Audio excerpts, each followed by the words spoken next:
So today we're talking about love hate.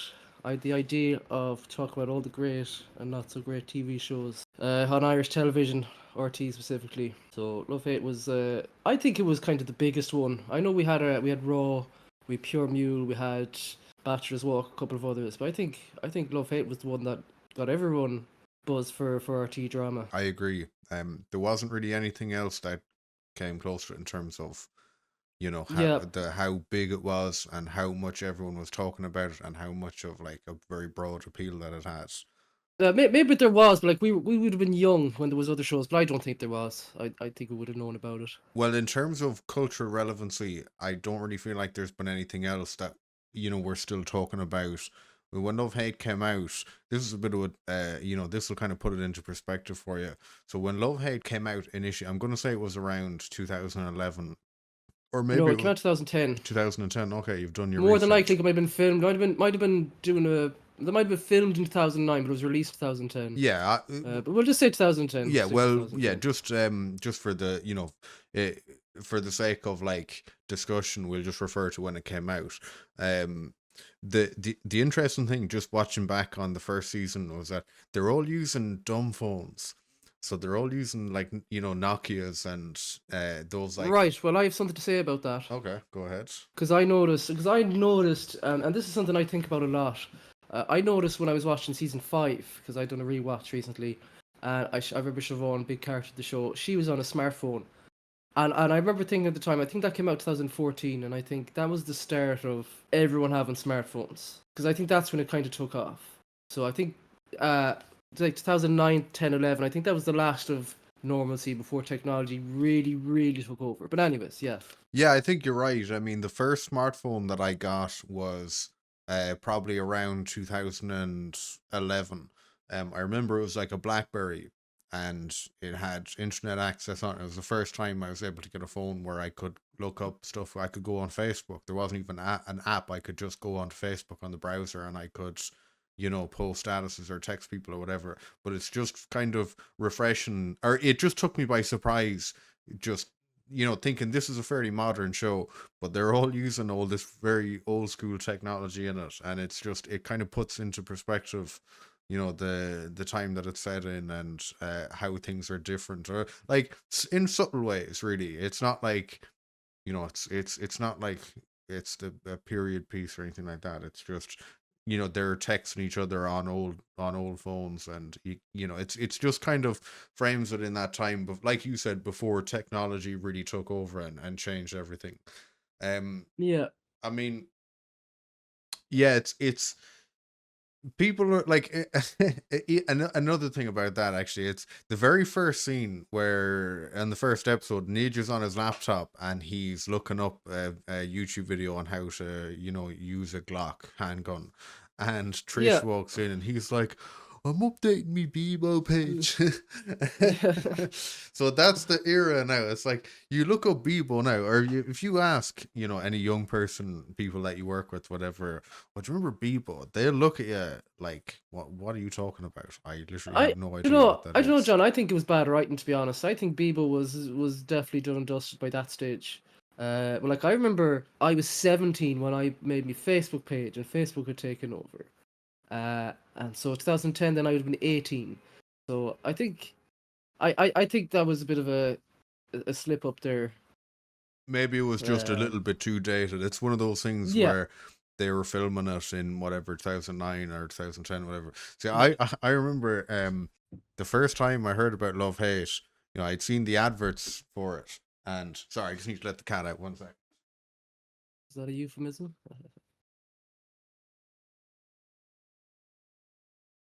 It's not. I actually had to let the cat I know. Yeah. out. um, I think I made that joke before. But yeah, go on. uh, so the first time I heard of it outside the ads, and I remember reading a very short review on the paper, and it just kind of said, "Oh yeah, it was all love and not enough hate."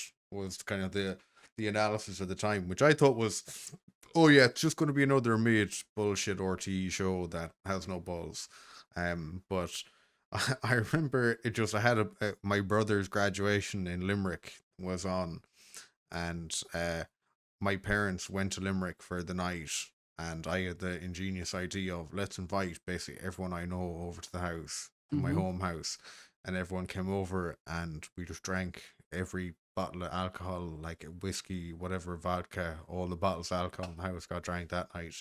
We got into the liquor cabinet, the whole lot, carnage. But I remember one of the lads, Martin from school, he was like, "Oh yeah, love hate," you know. He was talking about the cue ball, and he was talking about one of that scene where like The um sock and he the puts the ball in cue the ball sock. in the Yeah. sock and he beats the Mm. traveling gentleman you know into within an inch of his life, and he was like, you know, he was like, call me John Boy or whatever, like as a joke, but I never like saw the show, so I didn't really know anything about it at that stage. And that must have been, hold on, I'll tell you when it was. I just need to do a very quick Google search here. I'll tell you the year it was. When did this? Because I was playing a game. I was playing Fallout New Vegas, and that came out at the end of 2010. And like, I probably bought that game shortly after it came out, so it might have been like the end of 2010. When did Love Hate air date? Season one. Let's find out. October 2010, I'm pretty sure. And Fallout New Vegas came out October 2010. So yeah, it must have been very hot off the presses now when we were talking about it. Final episode air date 2014. No way. That's Yeah, crazy. yeah, yeah. That was just before I was moving to Galway. Yeah, Right. exciting times. Interesting. Yeah, just to go back on something you said there, I have it penciled in my notes here. Very interesting, just the title in general, to have the word love in a gangland drama. I thought it was an interesting choice. It is. The name of the show, it always stood out to me. And I don't really know why. It's kind of maybe a similar reason to why, like Breaking Bad, when you first heard the title, it didn't really mean anything. But you know, it's kind of it still stands out. And after all these years, you know, obviously we know what Breaking Bad means, whatever. It's kind of a slang term, whatever, for like, you know, Yeah, going, you know, wild and out, whatever. But love hate is kind of, I feel like it's along those lines because it's very vague, but it's, I suppose it's just about, oh, you know, I have a theory. okay, well, go ahead then, let's hear it. I think I think it's a theory, a reference to Rosie in season 1, 2. Love for Darren, hate for what's the other guy? Fuck. Stumpy. So yeah, Stumpy. That's the one. Yeah, I was That's watching. where my mind went. I don't know. Well, I mean, look, it's hard to know really, like, because that love triangle situation with Rosie and Stumpy in the first season, and you know, potentially into the second season, I think it runs into the second season as well. Um, that was a bit of a sticking point, yeah, for Darren. So my take on it would be, you know, it's like they're in the world of like gang violence and so on, and they have this kind of like friendship between them all, but at the end of the day, they'll still turn on you in a second and kill you. Like in any gangland type situation or in any gangland show, you know, it's like it's there's a thin line with the love and the hate, and the people die and you move on, and there's betrayal. Like I mean, the whole um first season is and I have a bit of a theory kind of on this as well. So the very first episode of the very first season, we have Darren just back in the country from Spain because his brother Robbie is getting out of prison, and another character, Tommy, is going to be picking up Robbie, but Tommy's banging Robbie's sister and Darren's sister. You know, he's Yeah, so he's late, and uh Tommy is rushing out to get him then, but before Tommy can pick him up, Tommy or Robbie gets shot, and the person that it turns out that shot Robbie is John Boy's brother, and it was over some very petty bullshit. Like he owed him like, you know, was it like 100 quid or like 200 quid or something ridiculous like oh that. yeah, I love that scene where he's like, yeah, I killed. What's the brother's name? Huey, Fuck. Robbie, No, no, no, no. Robbie. Darren's brother, Robbie. Yeah, Sorry, yeah. he's like, I killed Robbie. He's like, and then John Boy's like, why? He owed me money. He's like, how much? 100. 100 what? Euros. Yeah, and John Boy's looking at him just in disbelief and like, are you Yeah, fucking stupid? yeah. Yeah. So that whole scenario at the very beginning, um, and a callback to the very first scene as well, where Nidge is talking about the slide on the Glock or whatever. He's watching that video about the slide on the Glock and how to assemble the Glock and how to use it. So Huey ends up shooting himself with the Glock that he thought there was no bullet in the chamber, and he puts it up to his head, and he accidentally shoots himself in the head because he's a Oh dumbass. yes, you're right. Very Um, interesting. Very interesting. and that is arguably the thing that puts John Boy on his downward spiral and makes him kind of wig out and go mental. And that downward spiral, Nidge capitalizes on that to take the reins, get John Boy whacked out of the picture, and then Nidge takes the reins. So that Huey thing at the very beginning, it actually sets the scene for what happens later on in a much bigger way than I think anyone realized. And yeah, because my biggest complaint was after John Boy gets killed off at the end of season 2. Spoiler alert, by the way, but it's Love Hate. It came out fucking 15 years ago, so get over A it. million years ago. Yeah. So my biggest complaint was that Nidge, fuck Nidge, like he's just a scumbag, whatever. He's like a rat, a weasel, the Nidge weasel. Why is this fucker front and center now? But I guess you can kind of, if you follow it all the way back, Huey kills Robbie, and then through his own stupidity, again kills himself by shooting himself with a gun that he thought was unloaded. And then John Boy is haunted by Huey's death, and he becomes like a massive paranoid coke addict, and he fucks up his whole drug empire and weakens himself to the point where Nidge just comes in and takes him out and then takes over.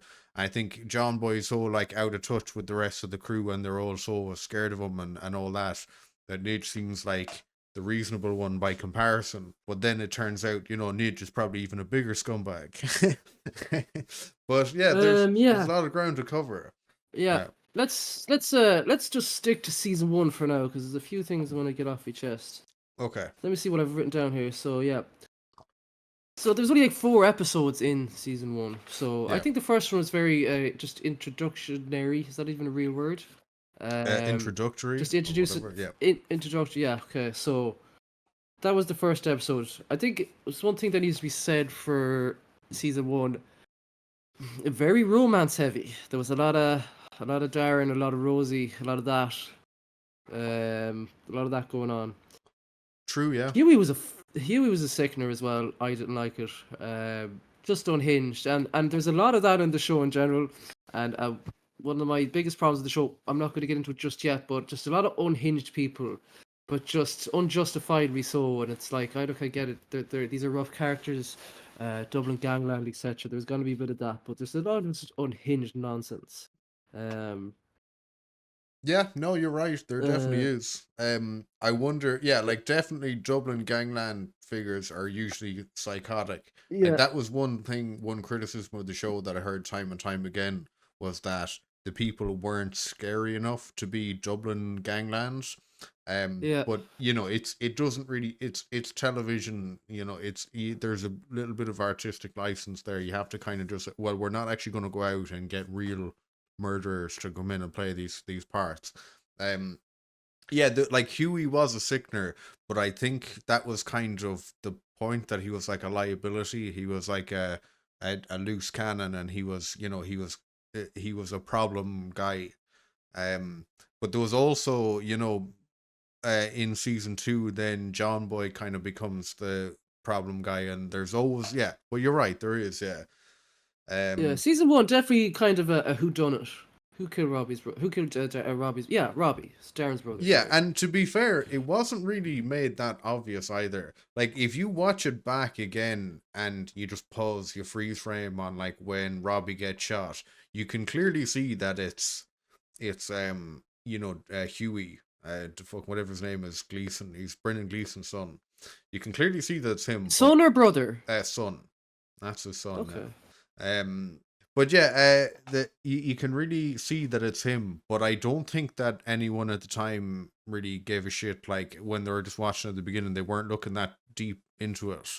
It was a little bit of a whodunit, but I guess it was kind of that was secondary to the main plot. Like I always kind of had the feeling that season one was a little bit mid now by comparison to the rest of it. It was very introductory for sure, but it's rewatching again recently. It did have balls actually, and it did some things right. To be fair, but I don't know. What are your thoughts on that? Uh, definitely. I've written down here. So very, very try hard, very trying to be Americanized. I thought the first season, but as each season went on, then kind of came into its own. Uh, Something now that's not really obvious in season one, but as it goes on, definitely Sopranos Wire inspired. Uh, you can even say the Huey John Boy. There's almost a bit of Tony and Chrissy in it from Sopranos. There's a bit of that sort of what's the word I'm looking for? That dynamic. I think it's very dynamic. Dynamic is the word. Yeah.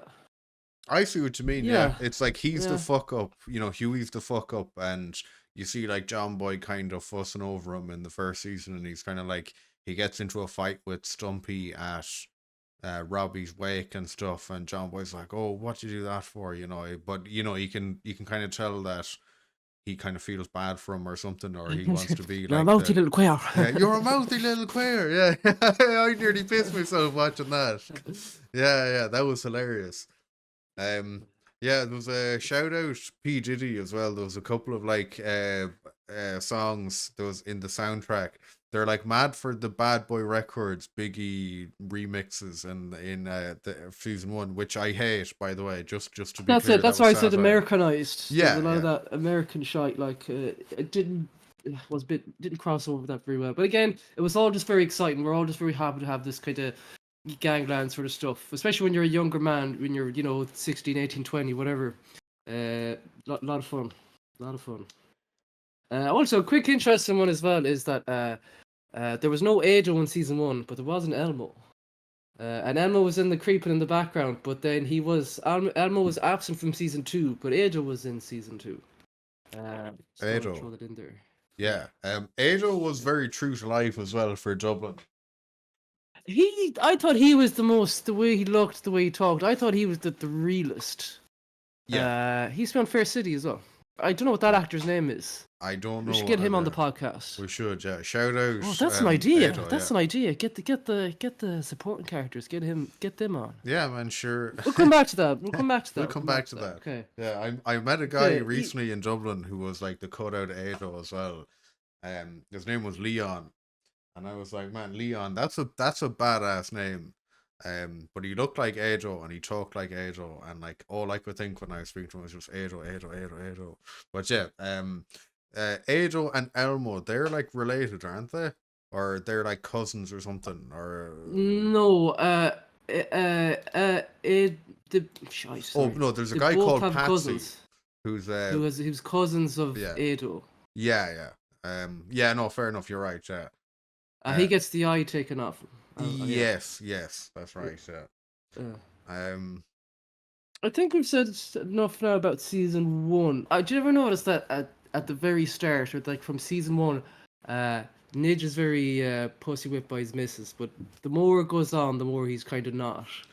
It seems that he's a husband first, and then gangland guy second, but that kind of changes as it goes on. That's my thoughts on it. I kind of love the Nidge and Trish dynamic. It's hilarious. So, yeah. It's hilarious at the start. It's so good. It's so good. Yeah, because like he's just You must think I'm stupid. Robbie, yeah, and about him. Bit of paintball as well, be a hat. Yeah, It's the face when he says it. It's the innocent face on when he says it. and he gets the call from Robbie, and he's in the car with Trish, and Robbie's like, all right, Nidge, we get 2 8-balls of banger, and we get some Russian prostitutes, and we go on a mad one. And then he's like, I'm in the car with Trish. And he's like, she's only joking, he's only messing. Yeah, I think it's hilarious. He's whipped, but she's very tolerant. She knows what he's like, and she knows all the shit that he's up to. And she's just kind of like, look, at the end of the day, he comes good and all the rest. And I was just watching before I came on talking to you now, the clown at Warren's birthday party. and the clown is Oh looking yeah. for €250, and Nidge is like, "I'll give you 100," and he's like, "No, we agreed 250," and he's like, "Oh well, then go out and fucking sing happy birthday." Then it's Yeah. like, yeah, it is cute. It is cute. It is funny. I guess maybe Nidge was the more relatable person, or the most relatable person on the show all along, and I just didn't see it at the time. Yeah, because he just has his little house in the suburbs, because John Boy's got his big swanky flat in town. I think the niche thing is more relatable. Yeah, and then as time goes on, then you see Trish getting more paro about, oh, is he going to get hurt, and I think he has to move them out of the house and stuff in season 3 when the Ra come into it and all that, and you see like the same thing you see in Breaking Bad with Skylar and Walt. She's all worried about, oh, are his kids going to get hurt and blah blah blah. Yeah, it's If we're comparing anyone to fucking Skylar White, do you know who I think is the biggest sickener in the show? I'm glad she was gone out of it. Fucking Mary. Ugh, what a sickener. Mary, yeah. She's so boring, so dull, such a whinge. It's a wine bag.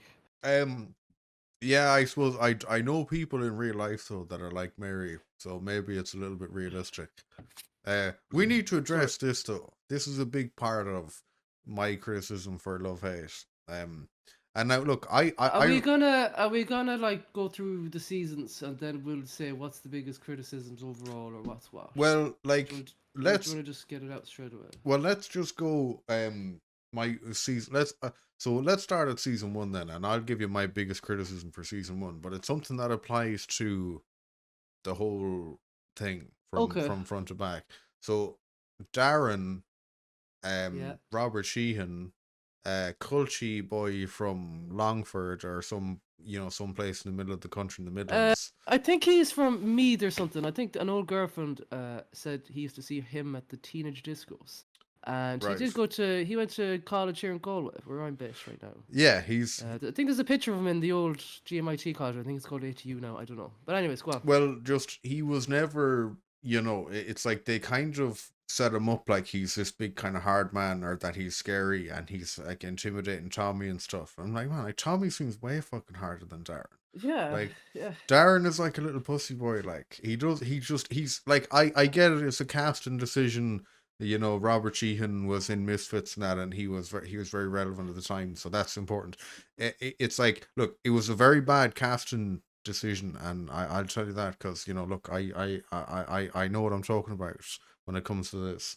Yeah, But John used to work in casting, which is very important. I yeah, think. I used to work in You want casting. to Yeah, mention that? yeah. Just Yeah. want to John's get that out there. Straight into show business. Yeah, Yeah. no business like show business. Yeah, but like I get it though. There's reasons beyond that. Like the one thing that we can say is that for the poor casting relating to Darren, it's still 100 times better than the casting decisions for literally anyone in Kin. Yeah, like Kin, yeah. yeah. Go on. Yeah, no, Sorry, Kin was like embarrassing. Like, I'm sorry. Like, did you watch season 2? No, no. I know. Yeah. Yeah, I know well it's gonna be shite though. Like, I was so into it. Now, do you know what? One thing Okay. Do you know what? One thing I'm gonna say about Kin, and something they done fucking right. Your man, the Orgazoid from Peep Show was in it. Yeah. And he was class. He was class, man. He was scary. Way scarier than John Boy, Fran, whatever you want. Class. Unreal. Now, everything else fell flat in his face. We're not going to get too much of the Kin right now. I don't remember a lot of it. Blah, blah, blah. We'll stick to Love Hate. Yeah. But yeah, I'd pick Robert Sheehan over that guy from Kin any day of the week, though. I don't know why. I just do. Yeah, like he made it work for him. Like he was a pretty boy, but like he still did have a little bit of edge to him, and like he was smart as well. I always kind of got the impression that Darren was like a kid from like a normal family, but he just got mixed up with like scumbags, and he ended up on the bad path because like Mary is normal, and Mary has kids and stuff, and she's like living a fairly normal life. But Darren and Robbie, they got sucked in and they got involved, out of their depth, and they just naturally gravitate towards more antisocial behavior. That's my read on it. So maybe you can almost forgive the casting decision when you frame it that way. And like just to reference the greats as well. So Sopranos. So like Tony and his father, how they're like that's a generational thing. Like his father was in the mafia, and then he kind of hands it down to Tony, and now Tony's in the mafia. But like Tony's grandfather was like an Italian immigrant, builder, stonemason, or something like that. He was like a tradie, basically. He was a nobody. They weren't from like a bad family as such. Just obviously they got involved with bad people in their neighborhood, and then they ended up getting becoming made men and all of that.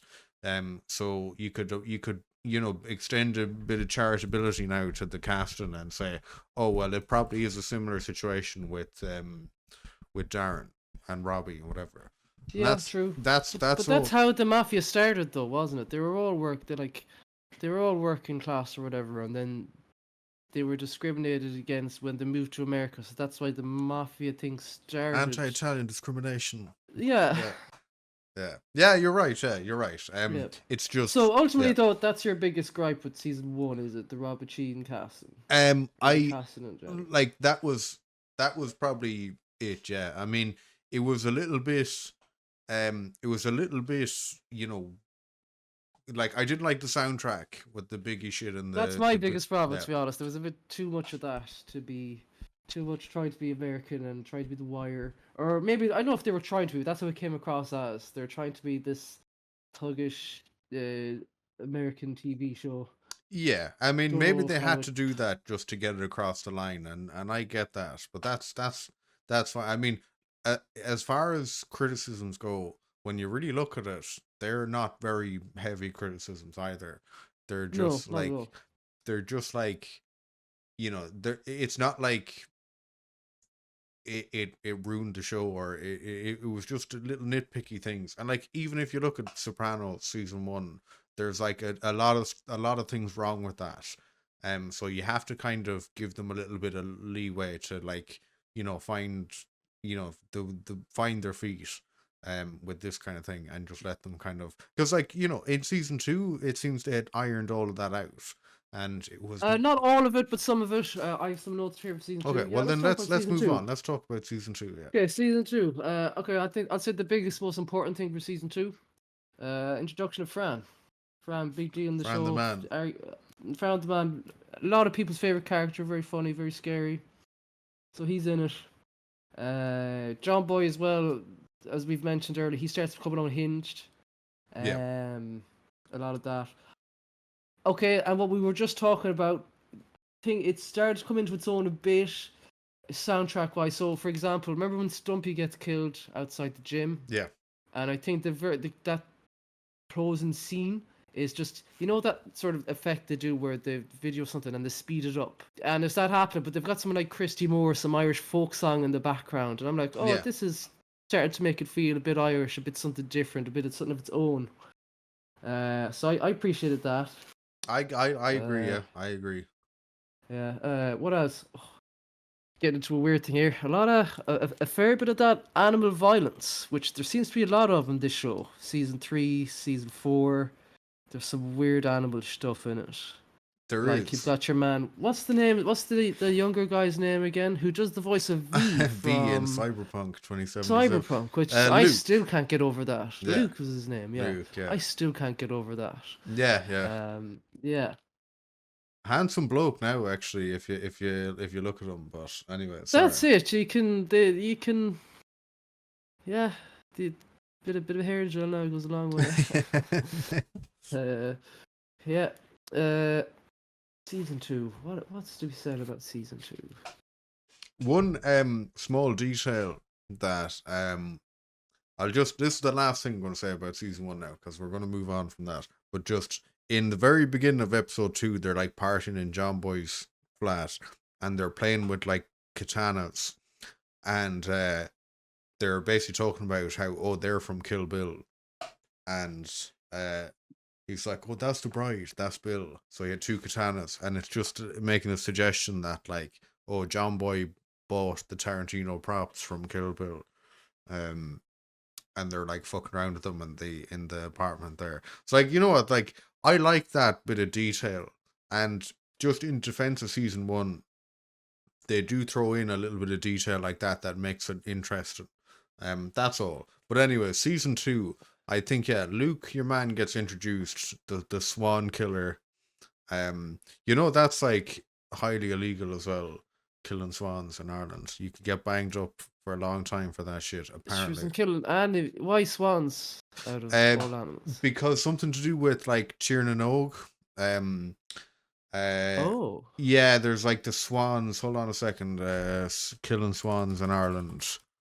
There was something to do with the children of Lir or something. I'm not gonna try and talk about it now. I remember someone telling me a long time ago that killing swans I'm in interested. We'll Ireland. look into this. Yeah, like. I'm just looking at something very interesting here. Mhm. Just on Wikipedia, I have season 2 notes open in front of me, and for season 2, episode 1, Fran, a mid-level cannabis dealer, loan shark, and cigarette smuggler. Yeah. A mid-level cannabis dealer. You what? It makes sense because in season 2, Fran gets involved in the cocaine trade with John Boy, but he doesn't. He's like, it's new territory for him. He's never dealt cocaine before, and he's very nervous about it. But he wants to make like big money. So I'm not sure how he gets introduced to John Boy. I think he approaches him. I can't remember, the details escape me now. But he wants to like go up from selling fags and weed or whatever to like selling the grade A's because he Yeah. wants to make the big money. And then he ends up getting shafted then by John Boy. Yeah. I feel I just like don't remember him. I don't remember cannabis ever been mentioned in relation to Fran, or at all, really. I don't think it was. Cigarettes are definitely mentioned. Cigarettes, yes, yeah. But it's like, it's you could probably read between the lines and say, oh yeah, well, like, if you're selling like cigarettes, you're selling weed or whatever, it's like, it's not that a million miles away. It's both illegal, but it's both like low level criminality. It's not like, it's like when you're selling cocaine, that's when you kind of get like a target on your back, or you get like, you get like feds up your ass and whatever. That's my read on it. I like, sure, look, you don't know who edited the Wikipedia article either. It could have been Yeah, anyone. yeah. Fran, yeah, he was quite a menacing guy. I'm not too sure where I stand on Fran. Like, he was kind of a softie as well. They kind of jumped him around the place Yeah. because he was kind of the quote unquote bad guy, season 2. But then he's one of the boys, season 3, and he's funnier. It's more comic relief almost more than anything. But then season 4 or 5, he's kind of unhinged again. He's gone out with Linda, and then Linda gets burned. That's all season 2, right? Yeah, and also the solicitor as well, Pat, who's actually in the first season. He's John Boy's lawyer. And he's quite a good lawyer actually, and he gets them off. Like, he gets Darren off on the gun charge in the first season, because of the defective warrant. And then I think he, like, there's some issue with in season 2, and John Boy gets all paranoid and he blames the lawyer for things going south, and then he ends up petrol bombing his house and burning your man's daughter. Oh yeah. You get to see like the real unhinged shit. Like, yeah, it's like season 1 is kind of shenanigans, and it's all fun and games, kind of. It's more lighthearted. And then season 2, everything starts getting very, very hairy. Like, remember even John Boy, when he like beats the shit out of Tommy at the party in his apartment. Yeah. And like John yeah. Boy, he just, like Tommy can't defend himself, because it's kind of like, if he throws a punch back, then it's like he's just a marked man then.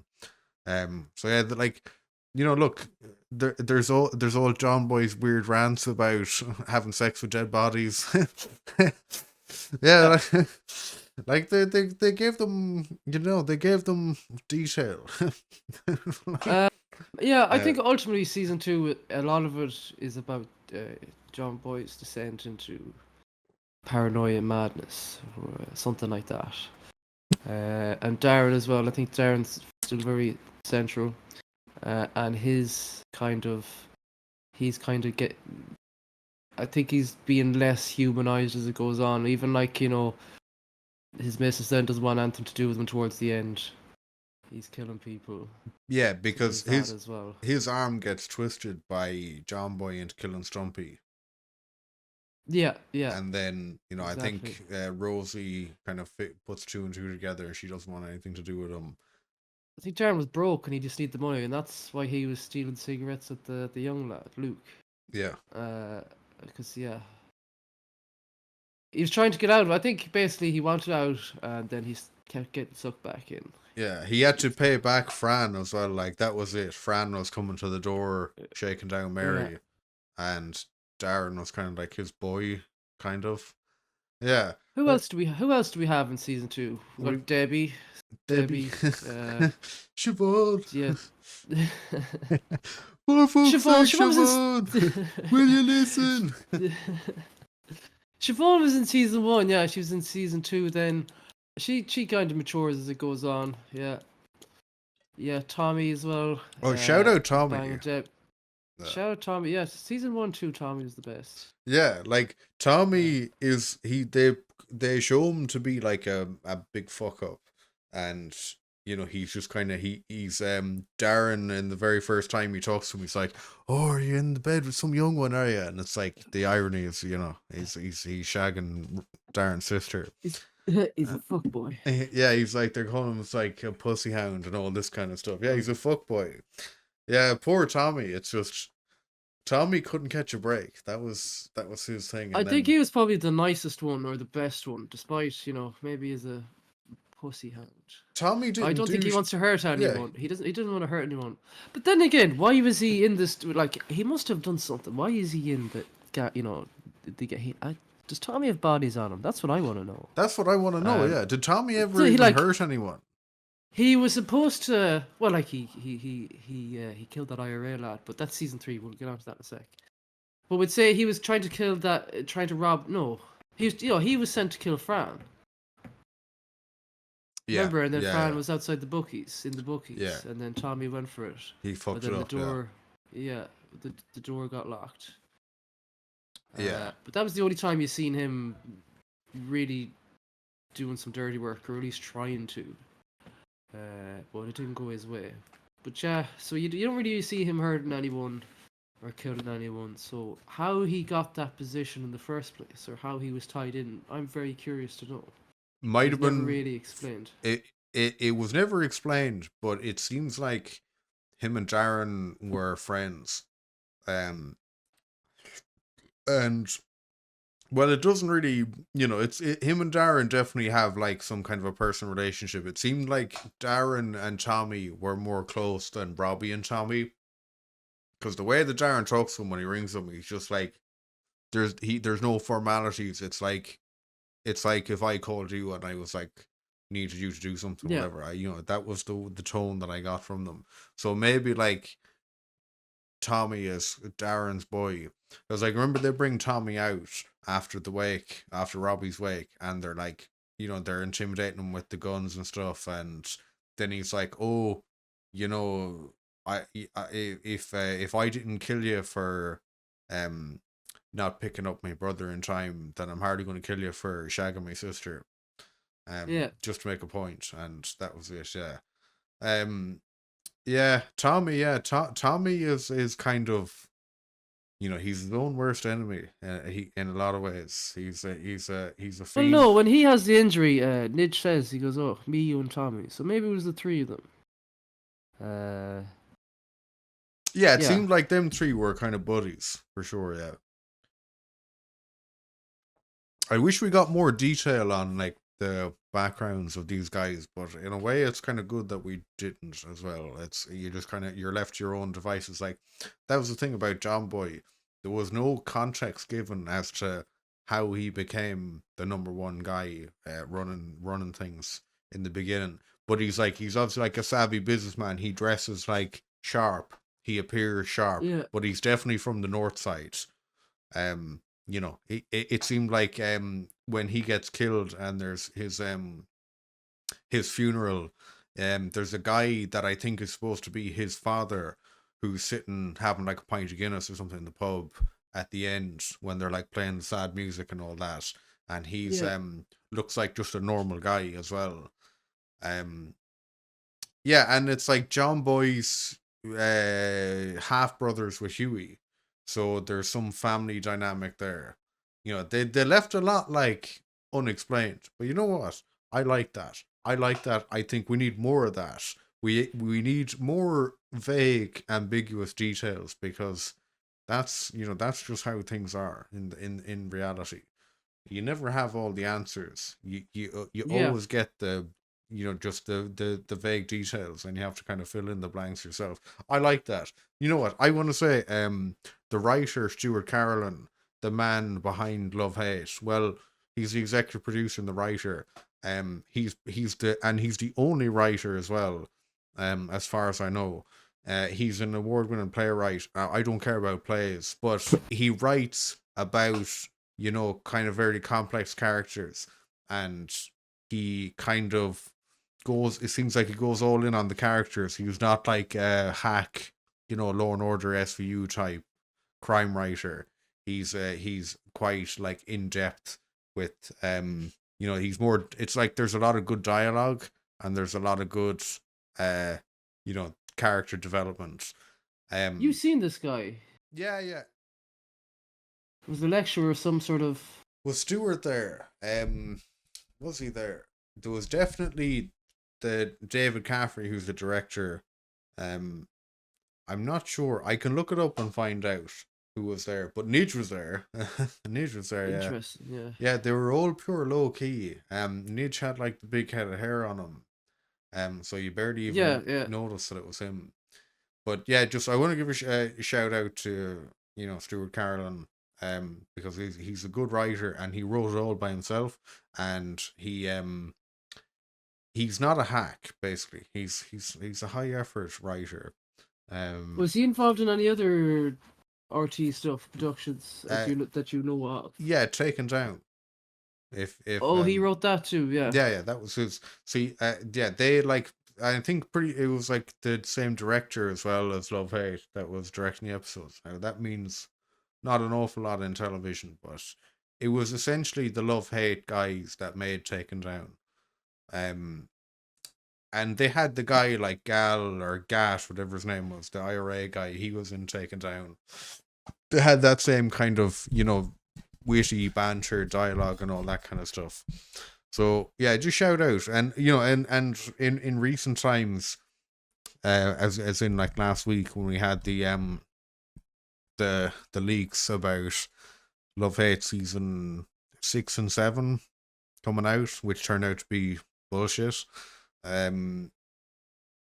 Yeah, just We don't know if it's bullshit yet. well, what we do know is that the writer Stuart Carlin came out and said he's doing a new show, and what the guy John Connors, the actor, said was he is a co-writer on the show, and it's not actually to do with Love Hate. It's just a different crime show that they're doing from scratch. So that's what we know for now, according to. It could be a spiritual counterpart to Love Hate. And I'm interested. I'm I'm very very interested. interested. I'm extremely interested. I just can't see, like I said this to you the other day, I can't see Netflix letting that lie, because if he spilled the beans on a new show that's being made, that's very, very, you're not allowed to do that. You're really not allowed to do that. And then 2 days after he came out with that announcement, there was an official thing in the Irish Times saying that the writer Stuart Carlin is doing a new show, and it's obviously the same thing that he was referring to, but it's almost like he forced their hand into making an announcement, and that's really you're really not allowed to do that. So you know like if I ever did anything like that, for instance, if I broke confidentiality on anything in work, like I'd be in an awful lot of trouble. So I wonder. You have to wonder, like maybe they did it intentionally to create buzz around it. You don't know. Okay, so to summarize, season 2, John Boy's descent, and it ended in his death. He was killed. and it's really setting up season 3 for when Nidge takes over. Which brings us to season 3. So Oh, the good let's one. get started. Good one. Season 3, my favorite season, 100%. Yeah, Let's get that out there. Absolutely. Dublin Gangland versus the IRA doesn't get spicier than that. Jesus Christ, like holy fuck! And Yeah. like the first episode, wild, absolutely wild. The first episode of season 3 is probably one of the finest hours of television of all time, to be honest. Bar none. Like, actually, like, I know it's a bold statement, but you know, I strongly Definitely for Irish television for sure. Though, like wow. I'd say I'd probably Uh, put it in the top 20 of best episodes of all time, to be honest. great casting.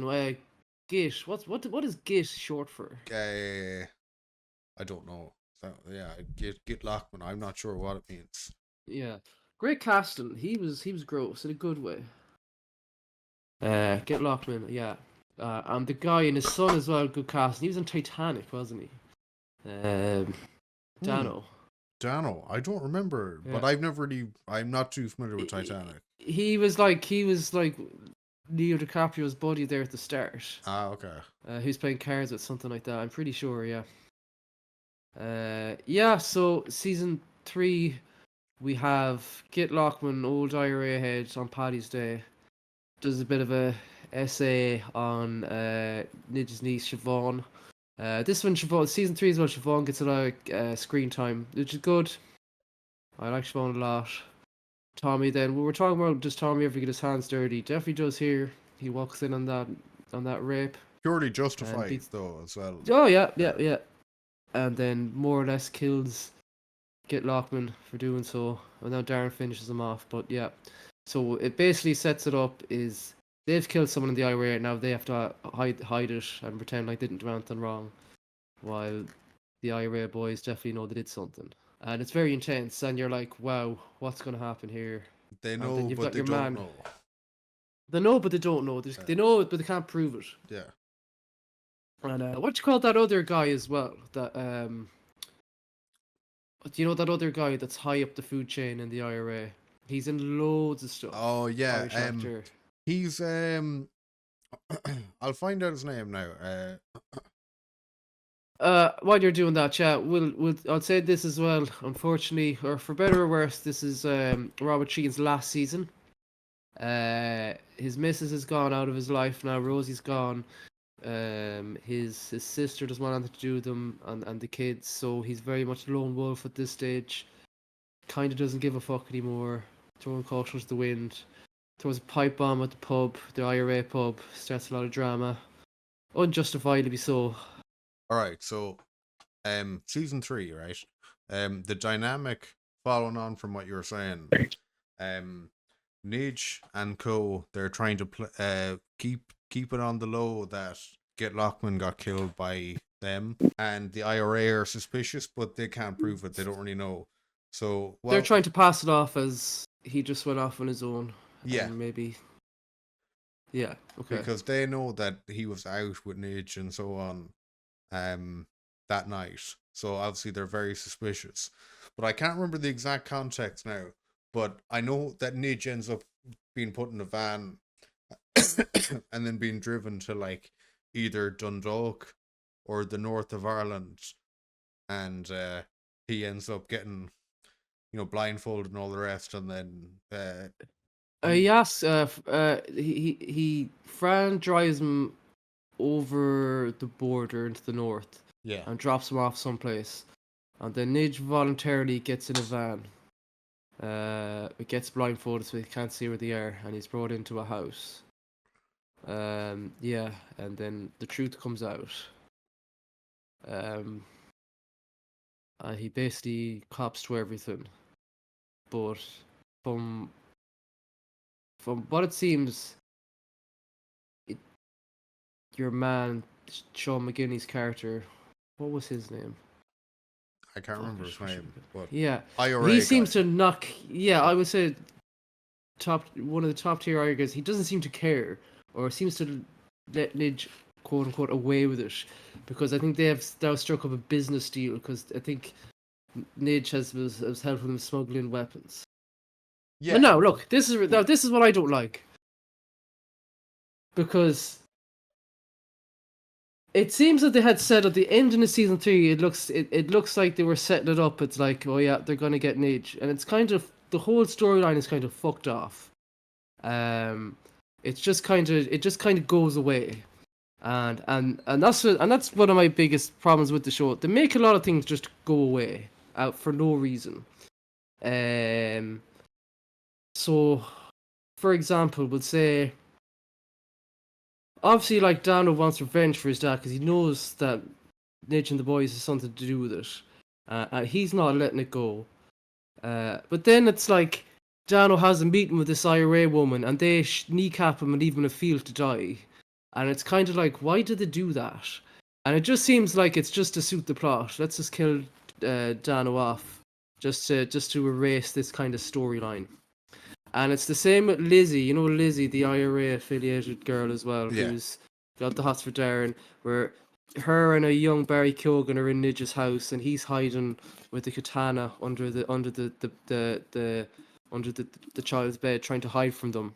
And when on the way, and then when they're leaving, then she rear ends some guy in a car, and then Barry Keoghan's character runs off with the gun, and then the guy's like giving out or whatever, and then she just assaults him, and then she gets thrown in jail.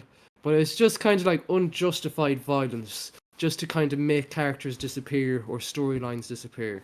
They made Dano disappear in that storyline with that stupid thing where he's kneecapped. They made Lizzie disappear as well with that thing. Other stuff as well, would say we'll even go back to the end of season 2, where Fran is in the pub with his new missus, and then his friend says something to him, and then He glasses on him. yeah, and it Yeah. just so, and then he gets thrown in jail, and that just suits John Boy, and it's like they're just making assaults happen just to make things disappear. Season 5 as well, just kind of, you have Fran kills the dentist just in a big rage, bad temper, whatever, just to make the dentist go away. It all just suits. Do you know what? There's fucking other ones as well. Um, I So know there was a lot of that. There was I a lot of that. I agree with all the ones that you said except for Dano, and I'll tell you why. The Dano one, I can't remember what exactly he was doing, but I feel like he was shit flinging and making a problem about Git in the same way that, like, in Sopranos, you know, when Johnny Sack is like making the big deal about how Ralphie made the joke about his wife. Um, but it just, at the end of the day, they were like, well, you know, we're leaving a lot of money on the table by, you know, making a problem out of this. So Yeah, now we're just in Sopranos, they didn't do anything to Johnny Sack, but in this they're like, oh well, you won't fuck off now. You won't just give over about this. So we're gonna show you what time it is, and we're gonna put but that he to bed. wasn't making it anyone else's problem though. When he's trying to, it's only him and Lizzie though that are kind of doing this. Maybe they And found out he's, or something. You know, yeah, I mean, not really gone into detail, but yeah, but again though, yeah. that's kind of like what I was saying about in the show. They don't always tie everything up. They leave a lot of stuff to your imagination, and maybe that's just one of those things. But you're right though. The Fran Glass and the guy, and then getting put in jail thing was BS. The Lizzie thing with the traffic assault, yeah, it's just like but too convenient. You know, it's just a little Yeah. bit too convenient, and it kind of, you know, it gives them an easy way out. Whereas, you know, like in Breaking Bad, they do the opposite. They will deliberately put them into the most tricky situation of all time. They'll paint them into a corner, and then they'll give you like a really satisfying out. But it's almost like in this case they do the opposite. They like build it up and build it up and build it up so that, oh, this is like going to be this big payoff, but then they never give you the payoff, and they just say fuck you, and they're like Yeah, I don't sweep like under the that. rug. I Yeah, still like, it annoys me that the IRA thing was just fucked off, and there was never any real conclusion, or there was never really, you never really seen the fallout or whatever. I don't know. I suppose the headline is that it's almost like the IRA are like hypocrite fucks. Like they don't actually care about drugs, Like he was like, oh, we don't like that drugs or whatever, but like, you know, you see him sniffing lines in the pub, but they act like they're all against it, but really that's just, you know, for show. Really, they're just as bad as the other gangs. Yeah, But what did she say to Dano when she kneecaps him? Was like, the cause doesn't need riffraff like you. It's yeah, like, what does that mean? And like, how are you not riffraff? You're killing your own people. yeah, And it's kind of just them taking the, you know, the moral high ground, or taking the elitist stance, like, because their whole thing of like, oh, we don't fuck with drugs, whatever, like that's just an old school elitist mindset. But really, if you want to make money and you want to be in organized crime, then it's not actually about the Republic of Ireland or about nationalism or anything like that. It's just about, you know, selling guns and drugs and whatever, the same as everyone else. And like the implication is that maybe the niche crew is like more scary and more powerful than the IRA, and they're the ones trying to cling on for relevancy. So this guy is getting in the way. They're like, yeah, he got killed, but we know what he was like. We know he was a dirty cunt, and that he probably did that several times before. Um, that's it. I think it yeah, comes down to it. I think they're sick of Gig Lotman. yeah. So Maybe they're like, he's a yeah, he's a problem. scary guy and he's a problem guy, but he's not a problem anymore because he's dead. And you know what? We don't really give a shit. You know, it's not He's the like Huey of the IRA. yeah, yeah, yeah, yeah, Yeah. yeah. Like I'm trying to give them as much credit here as possible, because you know what? We've covered a lot of ground here now. Like, but I don't think I can be as charitable to the later seasons. You know what I mean? That's, I think Love Hate had a problem of suffering from its own success and getting kind of almost too big for its britches. Um, and the later seasons I felt were a little bit of a step down in quality. Now there was some interesting threads, like Big Balls Terrence in Spain, uh, or you know, Terrence Big Balls, whatever. But they didn't Yeah. explore them enough. But again, that's another example of what I was saying about, oh, they'll give you this little hint of something that's going on, but they don't give you the full picture. And that was another one. But you know, that could have been very interesting. But I feel like it was underdeveloped. Okay, so we'll say season 3 to summarize. Probably the best season. The IRA stuff was spicy, and Robert Sheen was killed at the end. Darren, his character, killed by Lizzie, the IRA affiliated woman, because he was involved in the death of her brothers, who were big IRA heads. So, or maybe even the end of classic Love Hate or Prime Love Hate would say season 3, Yeah, as their main characters now being killed. I want to say for the record that I think season 2 was the best season. But You think season 2? Okay. yeah, but like season 3, fair enough. Yeah, Season 2 and 3 anyway. Prime. yeah, Prime. prime, yeah. And then is season 4? Is this the Tommy arc? Is this the Fizzy Orange arc?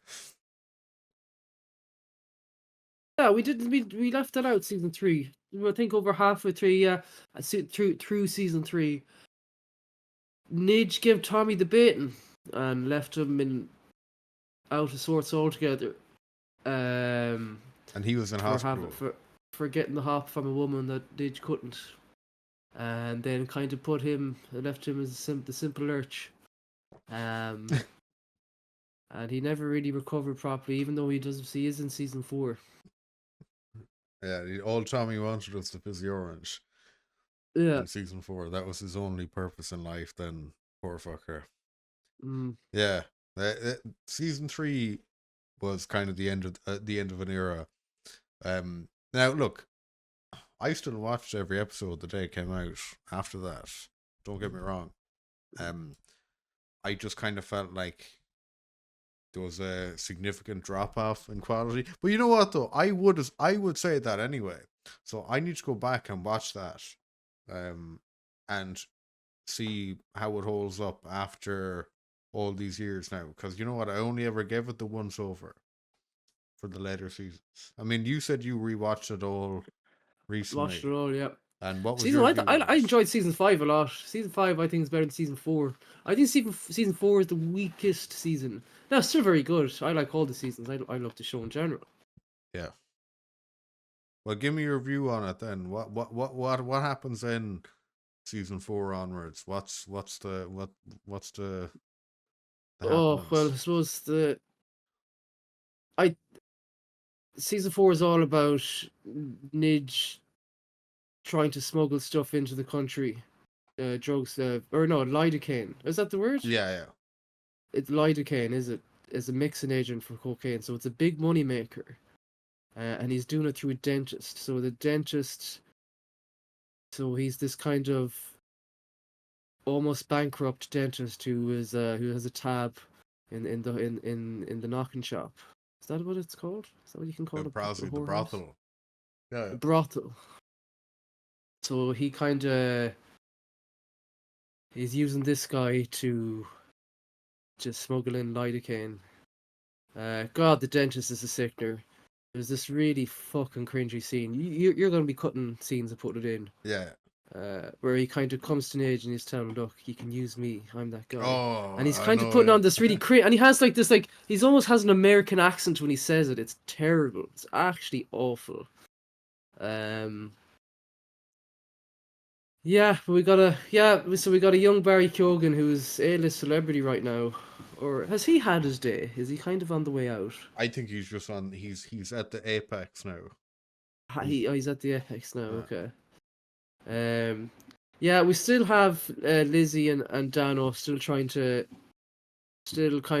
after Didge for what he done in season 3, but little success obviously. Um, yeah, very. I think season 4 and 5 very Nidge centric. It's kind of he's kind of the main guy now, and not just in the in. No, I'm not talking about he's the main guy and he's the boss, but just he's the main character of the show. Season yeah. 4 is very much Nidge And everything. he's way nastier as well. Like even season 3, he got very nasty. But I think as it went on, he got progressively more and more kind of um unlikable. Yeah. Yeah, Do you know what was a cool scene in the first episode of season 4? Remember when they kind of kidnapped the wife and the two girls, uh, the security guys, yeah. uh, The yeah, what is it again? A the money.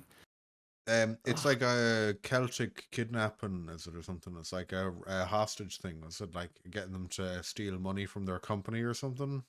Yeah, I Or have it here tiger in Wikipedia. kidnap? A tiger, Yeah, yeah. tiger But he's a guy kidnapping or like something. he's like for Brinks. Like we have Brinks at work. The money people who transfer money from A to B from business to banks or vice versa. Yeah, Uh, um, but they kidnapped the wife and two kids, and they're kind of in this kind of construction site. yeah, yeah, I think one of the girls makes a run for it, so she's running outside trying to get away from the situation, and then Fran with the Halloween mask and the Michael Myers mechanic suit yeah. then running after her. Pretty freaky. It's interesting.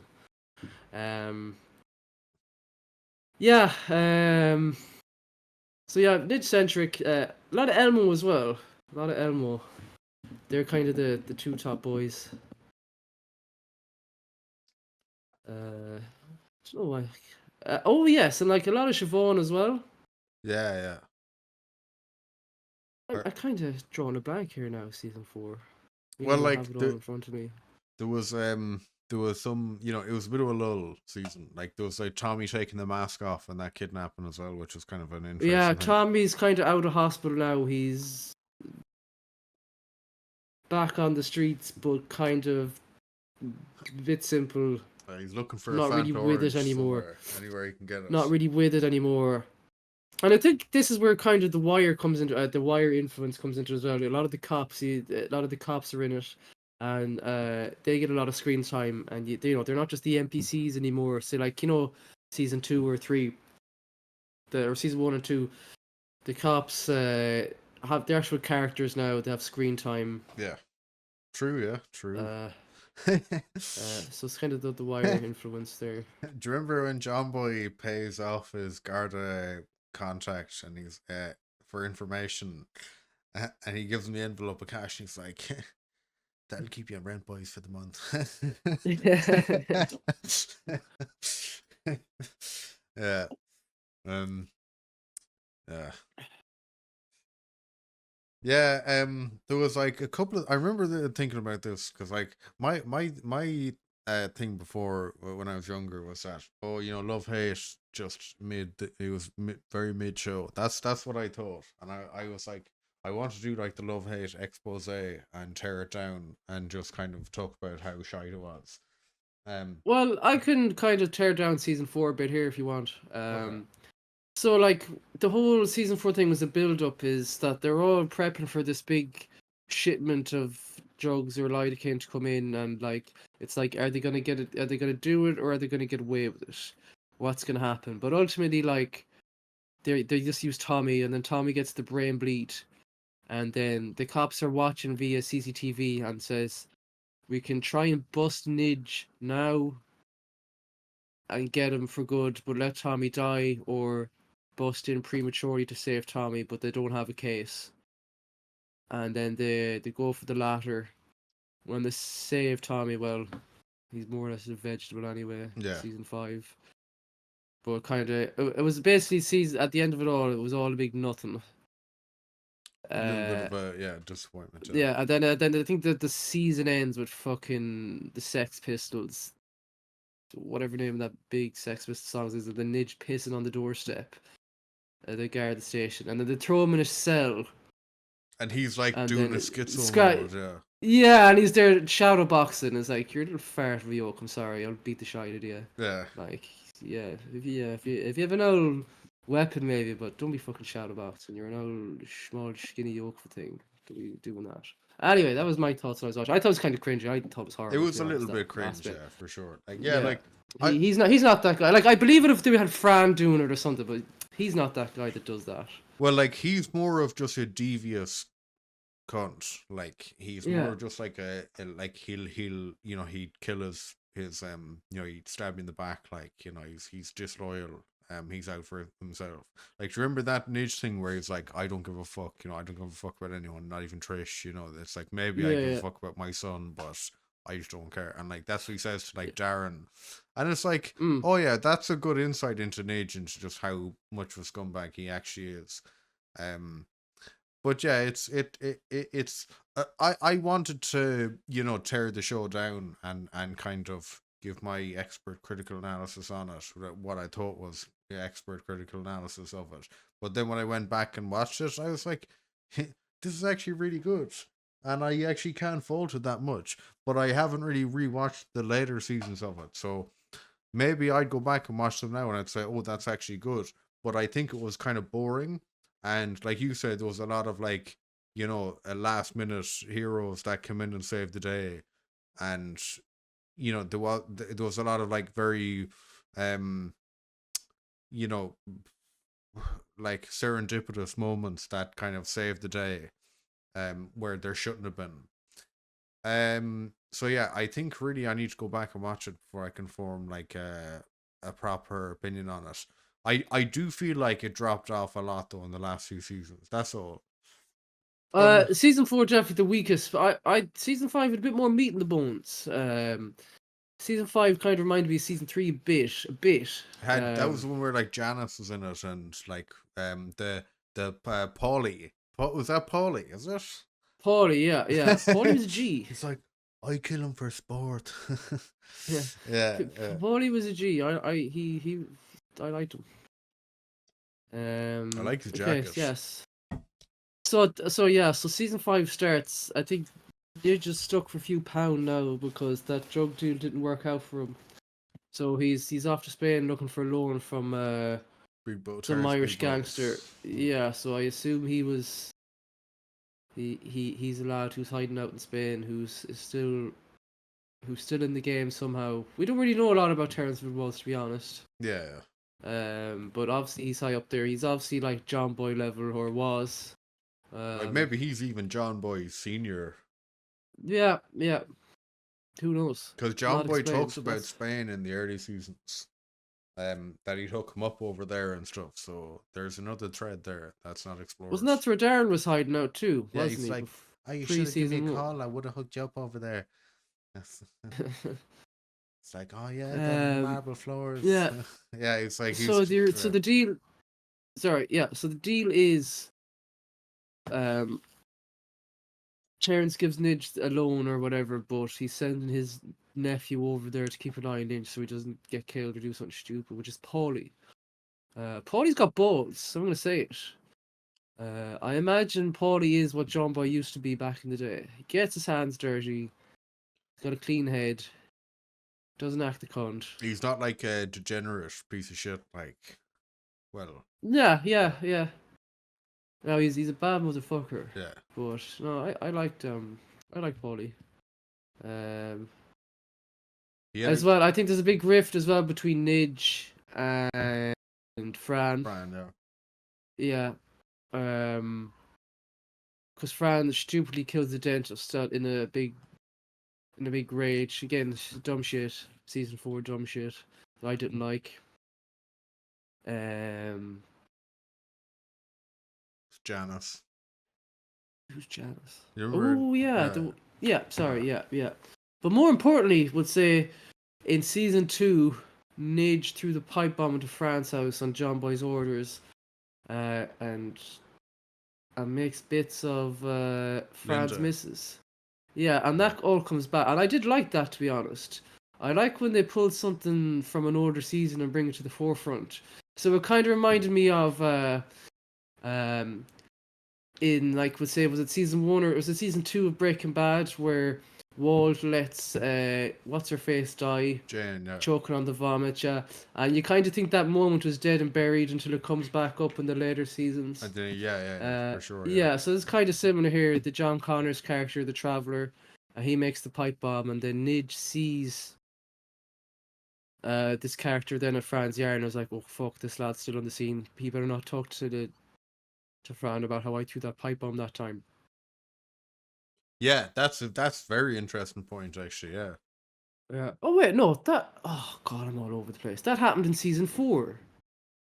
Well, And then, they yeah, laid and the then they laid the foundation for it anyway. Yeah, and then, and in fairness now to Nidge, he kind of has to sit down with Patrick, and says, "Look, sorry about all that. We'll call it even, yeah." And then Patrick wasn't having it, says, "No, keep your money. Use it to buy yourself a headset." And I think it's stupid. Just your man's making pieces up. Just that could have been it. But then there's kind of the back and forth between them. Well, wasn't it a case that like his son or something got shot? Oh yeah, I guess so. Well, did the son die, or was he just No, the son didn't die. Yeah. Yeah. Like Oh god, that was brutal. Yeah, jeez, Yeah. yeah, that was brutal. Like That was season I think it was season 4, maybe. 4. Yeah. Like I feel like he probably should have said, "Oh well, look, you came and you apologized and we straightened it out, and obviously it was a bad thing, but like we don't want any more bloodshed, so let's just leave it there." It's like you have to kind of pick your battles. Yeah, obviously, like Nidge didn't want any harm to come to your man's kid. He was just trying to kill him. Yeah, exactly. Yeah, and like he said, yeah. "Look, we're going to leave it there now," but he was like, "Oh, save the money, buy a headstone." Yeah. No. Hang on now. No. Nidge and Barry Keoghan's character try and kill the Traveler in his workshop, and then Nidge tries to apologize. The Traveler says, "No, go fuck yourself," and that's when Nidge uses Elmo and that other Traveler to try and kill Patrick. Yeah. And then the kid gets shot in the head. So no, yeah. So the Traveler was the bollocks here. So yeah, that was the order in which it happened. Sorry, yeah.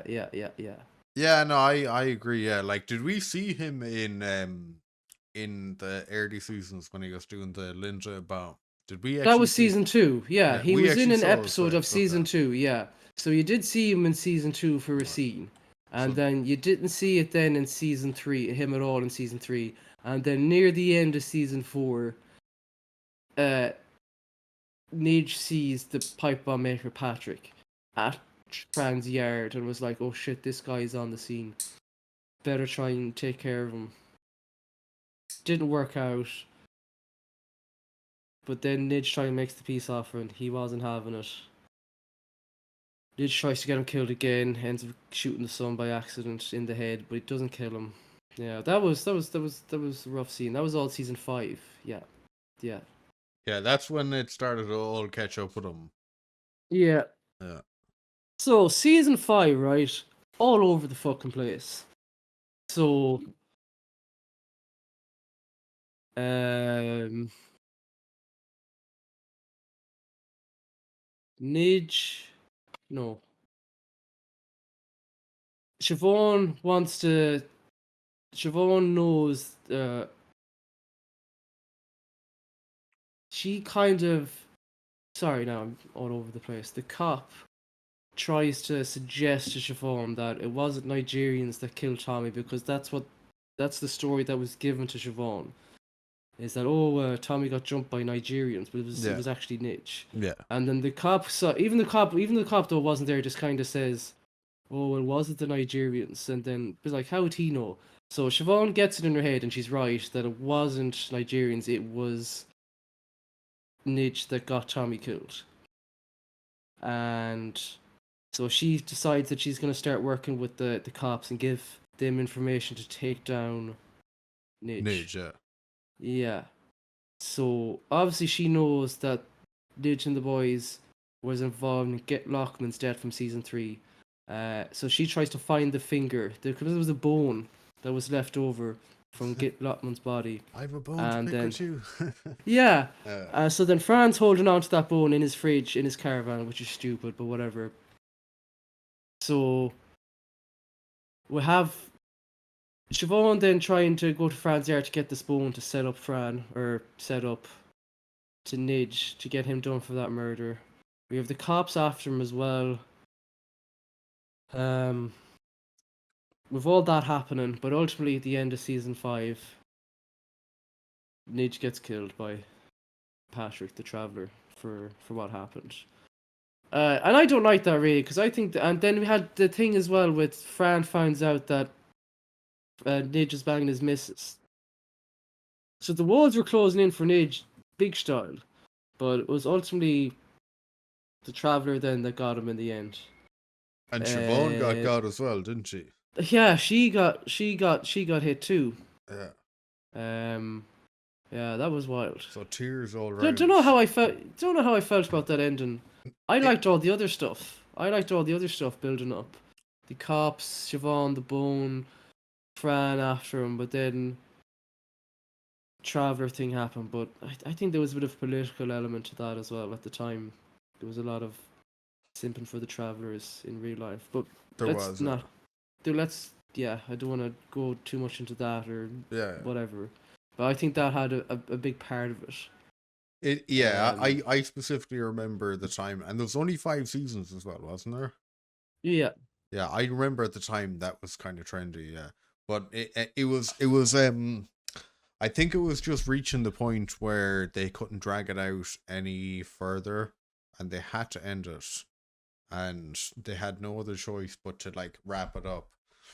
And the ending where Nidge got whacked, kind of it almost kind of fed into that narrative as well, to be honest. Yeah. It's like the John Connors, the Traveller guy, they set it up so that he had to come out on top because his son got messed with, and he was so wronged, and he was on the warpath, and they set him up to look like he was very dangerous, and then they give you that payoff where he actually gets Nidge in the end. But like, he was one man though. Nidge is like a whole fucking organization. It's like, I mean, I get it, like that. You can be taken out that easily, but it just felt very sudden. The whole thing at the end with Siobhan and Nidge and all the rest. But you know what, though? Sopranos, the ending, all very sudden as well. So I guess maybe it's similar. I'm not sure. I'm not sure where I stand on it.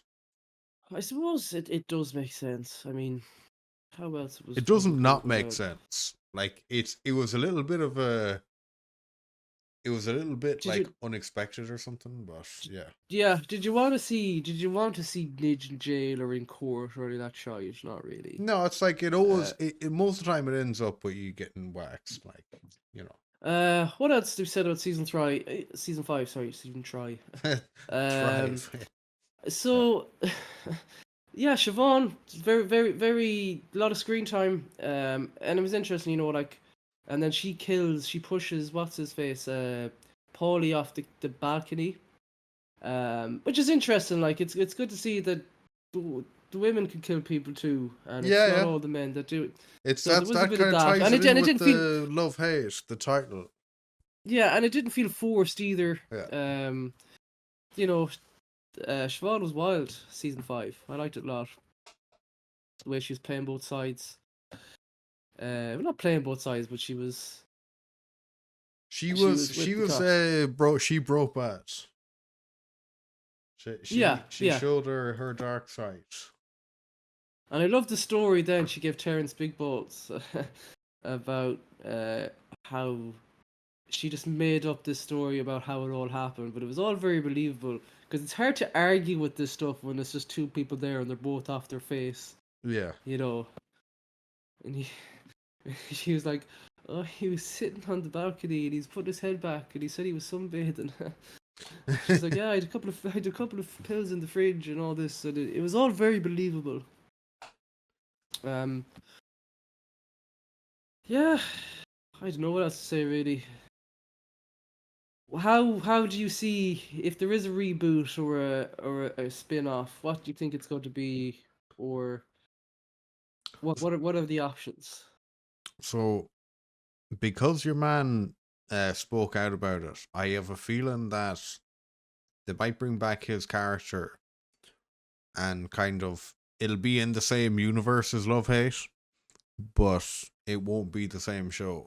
But he'll probably be in it in some small way, and then it will fold into some other thing that's unrelated to Love Hate. That's what I think it'll be. Or else it could just be something completely brand new, but it will be crime related, and I don't know. I have no idea what it's gonna look like. I'll be honest with you, I have no fucking idea.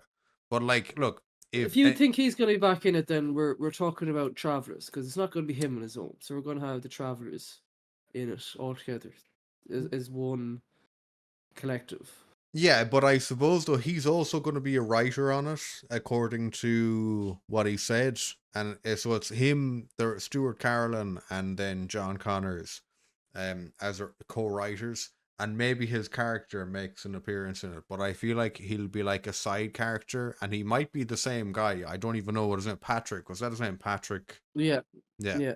I feel like maybe he might be referenced in it, but it'll be like a cameo thing, and it could be some other gangland related thing. I don't necessarily think it's going to be about the travelers because I don't think anyone wants to touch that. I don't think anyone wants to go and make like a full drama about travelers because casting them, disaster. Portrayal, showing them in a good or a bad light, no one wants to go near that. Um, I don't think that we're equipped to do that.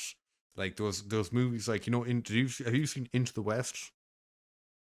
No, I want to say it's one quick thing though. Yeah. Do you remember we were talking about it there, season 5, when Ado gets that young traveler lad to kill um Patrick, but then ends up shooting the son by accident. Yeah. So that person who played that guy was not a traveler He in real wasn't. life, but he no, but he looked the part, he sounded the part. Yeah, yeah. He looked like Yeah, so this. maybe Castleton mightn't be as big of a deal as you think, but then again, look, you're the expert, not me. Well, look, Um, I just feel like there's such a possibility of it going horribly wrong that they wouldn't risk it. They wouldn't chance it. Or else they'd risk either doing the very like unrealistic thing of like getting well-known actors to all play travelers, or else they'd go completely in the other direction and they'd get people to like imitate travelers and it would come off very very bad. So what's Into the West? um it's a movie about these traveler kids in Ireland, and it was like it's meant to be set in it's set in like maybe the 90s, but it's about these two traveler kids and like they get a horse and they start It's riding obviously around the Irish, is horse. it? Yeah, they're like it's the Irish folk tale of like Tiernan Oak, the white horse and I'm that.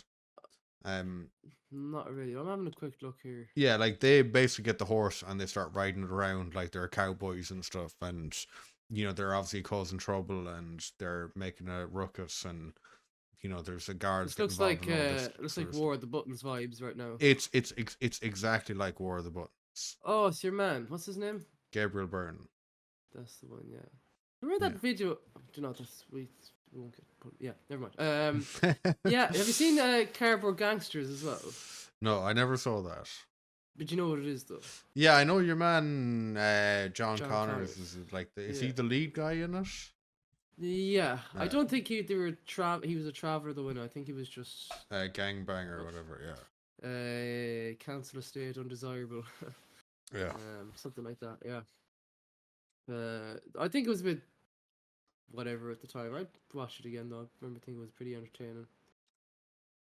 Yeah, I never saw it. I remember people talking about it at the time, and it never really struck my interest. Now, I always felt like it would just be like a kind of a cheesy Irish attempt at doing like some kind of a crime movie. Like I've seen it before. How old are Ado and Elmo now? Love Faith. They got to be like 50 now. Who's the actor's name? Let me see if I can get a gawk at these guys right now. So Peter Coonan, yeah, look, Fran did not die. I mean, now, I don't know how would someone be so Fran? He got caught in jail and he got abused with a pool stick. You can imagine what happened there. A broken pool stick, might I add. Oh yeah, he got the. How like? He How got long was the he in rough jail end for? stick. Can he come back from that? Probably not. Can the character come back from that? I don't know.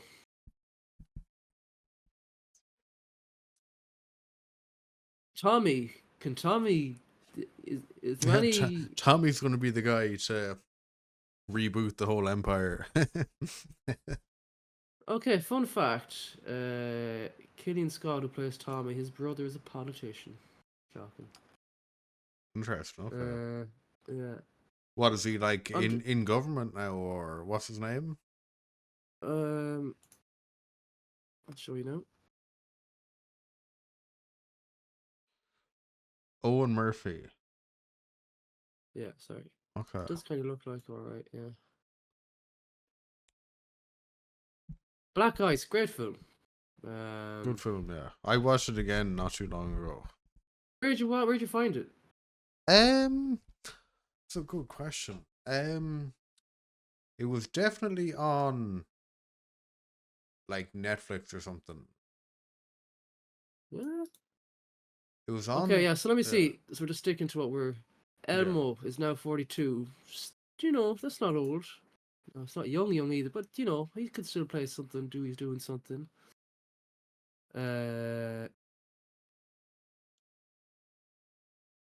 Mark Dunn, who plays Ado, is.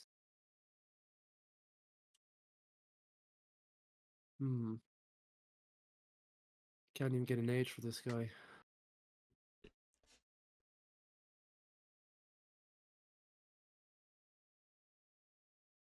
He's such a Dublin head on him, though. Yeah, Sparkle.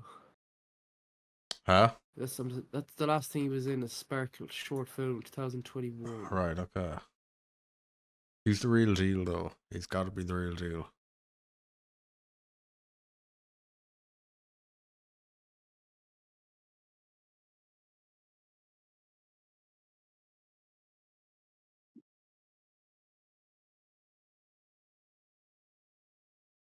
Mark Dunn is such a vague name. Can't really find any information anywhere.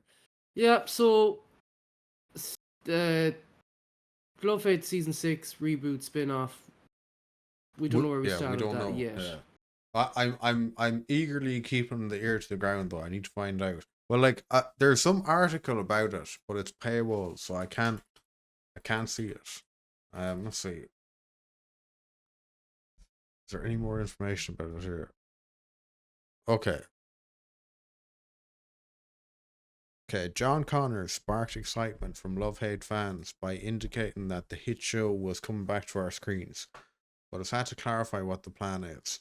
Since he spoke about the potential for Love Hate coming back, there's been a lot of confusion over what the plan is. On Wednesday, Connors appeared on the Dave Moore show on Today FM to explain what went down and how he's been getting stick online since first making the claims. Um, Word first spread by Connors appearing on Virgin Media's The 6 O'Clock Show on Friday, February 7th, and announced the pair were working on a way to bring the show back. Connors explained the background of his conversations with Carolyn. So look, me and Stuart a few years ago were walking through town, and myself and Stuart became very good friends over the years. I've learned a lot from him. He's been a great mentor to me and a great friend. We always wanted to work together again as well. There was a day when I was getting stopped just every second minute by someone. Love, hate, love, hate, love, hate. And this is 8 years or 9 years after the show. So Stuart was kind of just like, I can't believe that this still has legs. And I said, you should consider bringing this back. And that kind of struck a nerve with him.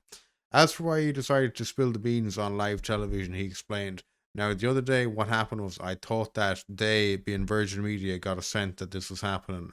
There was meant to be a press release coming, and I sort of spoiled the whole thing. And now the press release is not coming. But this is kind of what I do. I'm an impulsive person. I just thought it would be fun to surprise him. So I did surprise people. It's not going to be on RTE, blah, blah, blah. And I only confirmed myself coming back so far. I didn't say Elmo or Ado or Siobhan's or the Trishas are coming back.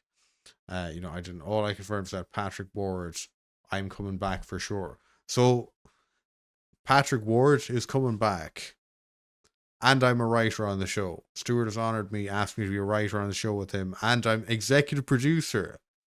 What? And it's the best writing I've ever encountered. So Patrick Ward, like I said, like I predicted, according to him, is that Patrick Ward is coming back.